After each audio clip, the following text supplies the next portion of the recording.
So we're trying to figure things out ourselves. This is the point, see. Old age is a source of anxiety for people, you know. Oh, I'm getting old. Oh, and, you know, long before you actually get old, whatever your definition of old is, the older you get, the further you move the old age, you know, nomenclature down the road. I'm not old yet, you see. When you're young, 40 years old, man, that guy's ancient, you know. Now you're 30, maybe 50, you know, 50's old age. Now you're 50, 70's old age. You just keep moving it ahead, right? Because you don't want to get there. You know, I'm not old, I'm only 65. You just keep moving it down the road. But anyway, inevitably you have to admit, yeah, I'm getting old. You see, anxiety there. And on the other end of old age is death. Huge anxiety. I am going to die. See, we spend our whole life trying not to die. You know, from birth to death. We're always trying not to die. I got to eat. Why? Because if I don't, I'll die. You know, you walk out on the road, you look both ways. Why? Because if I get to step out in front of a car, I'll get killed. I don't like high places. Why? Because if I fall off, I'll get killed. See, we're always trying not to die. And we do. You die anyway. Man, I tried my whole life not to die, and I'm dying. You know, bum trip. You see, anxiety, you know. Everywhere you look, it's an anxiety-producing situation. See? Some people tell you, just look on the bright side. Don't think like that. You know, the positive thinking solution, you know. But that doesn't work either, because reality is reality, you know. And, of course, the Be Here Now movement, you know. The power of now right here. Just think right here, right now. Don't think there, don't think there, right here. You know. What did they say in Kung Fu Panda? You know, they had the ultimate solution. Yesterday is history, tomorrow's a mystery, but the day is the present, and that's why they call it the gift. So appreciate the present, right? You know, wise words, see? But the present is always moving too. Death is coming up, you know, we're moving forward.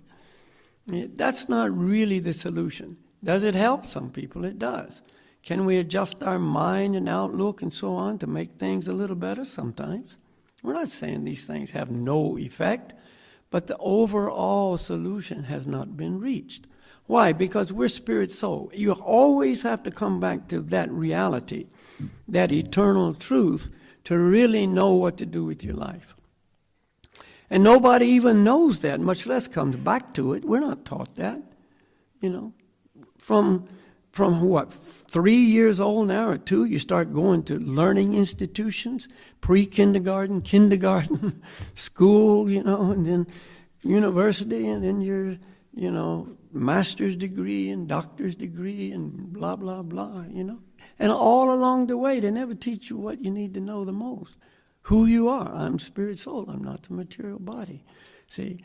So we spend all of our time and attention and focus taking care of the material body, making the external more enjoyable, more suitable, more comfortable, etc., which we've done, and amazingly so, but I'm still that same little guy inside that's getting no attention.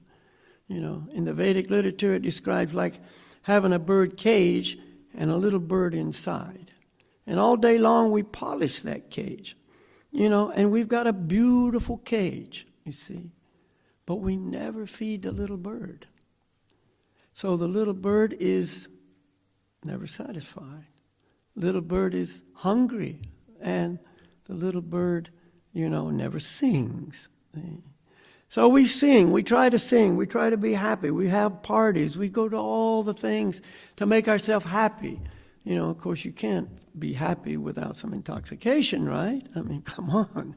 You know, so you got to have your alcohol and your drugs, advanced level drugs, and then the new ones and the ones that'll kill you the first time, not just later down the road. You see, just take once and it'll end your life. But it's worth it. Hey, it was a good moment. You see. So we take the gamble. You know, the opioid epidemic, you know, I don't know in Norway, but in America it's killing thousands of kids every year. Thousands. You know, what was it in last year or year before? It was like 20,000 kids died from opioids. You know, just trying to be happy. I'm just trying to have a good time. But do you know it's like Russian roulette with 5 bullets in the chamber and 1 empty? Spin it and see what happens. Say, but hey, maybe I'll be happy for a moment. But again, even if you don't die and you do get some kind of high, it's so fleeting, it comes and it goes. They're more intense, but they're quicker. Right? Doesn't last but a flash. And you're always looking for the next flash and the next one. See, till you destroy yourself. One way or the other, we're going in the wrong direction. We're destroying ourselves physically, we're destroying ourselves mentally. Society is just a product of the people on the planet. So society is getting the same effect, you see, as a whole. But what else to do? Because you see, the soul by nature is supposed to be happy. See? The soul has certain characteristics. Now, water, for instance, has an inherent characteristic, which is wetness. And you can't separate wetness from water, whether it comes from the sky, from the tap, from our eyes. See, it's always wet because it's inherent to water. It's an inherent characteristic. Heat and light, inherent characteristics of fire. You can't separate them.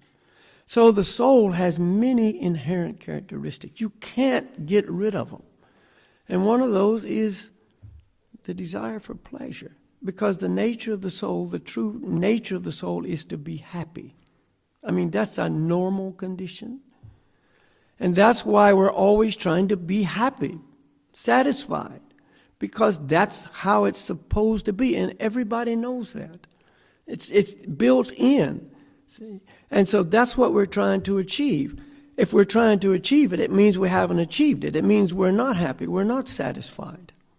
So I'm trying to be. So that means that's my real goal in life. Pleasure is the goal for everybody. And we try to do it through material adjustments and additions and subtractions. Why? Because I think I'm the body. I want to be happy. I'm the body. So if I make my body happy, I'll be happy.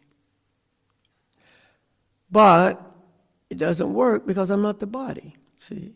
If I stimulate my senses, which are the avenues of pleasure for the body, the eyes, they're always seeking pleasure. They're roaming, always roaming. Where is the pleasure? A pretty face, there's pleasure over there. See, if you're a skier or a snowboarder, you look at the slopes, fresh powder, pleasure there. You see, if you're a surfer, you're always looking at the ocean. Oh, wow, pleasure there. See, and so on. You're always looking for the next sense flash. The ears are always seeking the sounds we like. That's why everybody's walking around with earphones. Music in your phone. Everybody's got music in the phone. Why? Because that's what I like. I'm hearing the sounds I like. It gives me pleasure. And the nose is always wanting the fragrance that we like. And the tongue is taking us everywhere. Taste this, taste that. See? And the sense of touch all connects us with the outside. We like soft things and warm things and the feel of other bodies and so on like that. You see, that's the source of pleasure. And the mind is the sixth sense. And it's completely in conjunction with the physical senses working together to bring us pleasure. I mean, that's what we're doing in life, really. So the mind tells the senses, let's go enjoy that. So the senses go. Or the senses experience something and send a message back to the mind. This is good. And the mind starts getting into it. And so we're always wrapped up with the senses. They control us. They take us through life. And they never bring us the pleasure. That's the problem. If it would work, it'd be great, but it can't work. It's not that it works for some people. There's sense flashes. They could be long periods of time when we're really, really situated in a favorable material condition. But it's still temporary, you see. It doesn't last. We're always hanging on. And again, that's one of the anxieties, right? I don't want it to get away. I won't get it. I got it. It's going to get away.